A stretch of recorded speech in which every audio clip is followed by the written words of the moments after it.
ইনকিলাব মঞ্চের আহ্বায়ক শরীফ ওসমান বিন হাদির উপর গুলির ঘটনায় প্রধান নির্বাচন কমিশনার এম নাসির উদ্দিনের মন্তব্য নিয়ে প্রশ্ন তুলে তার বক্তব্যের ব্যাখ্যা দাবি করেছেন জামায়াতে ইসলামীর আমির ডাক্তার শফিকুর রহমান। বিকেলে জাতীয় প্রেস ক্লাব মিলনায়তনে ঢাকা মহানগর দক্ষিণ জামায়াত ইসলামীর উদ্যোগে মহান বিজয় দিবস উপলক্ষে আয়োজিত আলোচনা সভায় তিনি এ বক্তব্য করেন। ডাক্তার শফিকুর রহমান বলেন, ওসমান হাদির উপর হামলায় দেশের সচেতন ও মানবিক মানুষ গভীরভাবে মর্মাহত।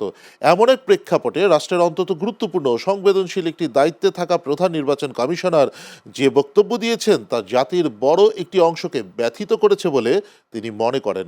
এর আগে রাজধানীতে এক সমাবেশে হাদির উপর হামলার ঘটনাকে বিচ্ছিন্ন বলে আখ্যা দেন প্রধান নির্বাচন কমিশনার এম নাসির উদ্দিন। যদি 24 না হতো আজকের 25-এ এখানে এইভাবে দাঁড়াতে পারতাম না।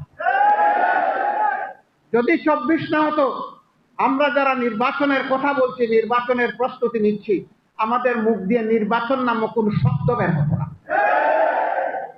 যদি 24 না হতো, আজকে ইলেকশন কমিশনের দায়িত্বপূর্ণ জায়গা থেকে মাননীয় প্রধান নির্বাচন কমিশনার যে বক্তব্য দিয়েছেন, তিনিও এই জায়গায় থাকতেন না। যদি 24 না হতো, বর্তমানে যে ইন্টারিম গভর্নমেন্ট আছেন, যারা দায়িত্ব পালন করছেন, তাদের অনেকেও জেলে থাকতেন।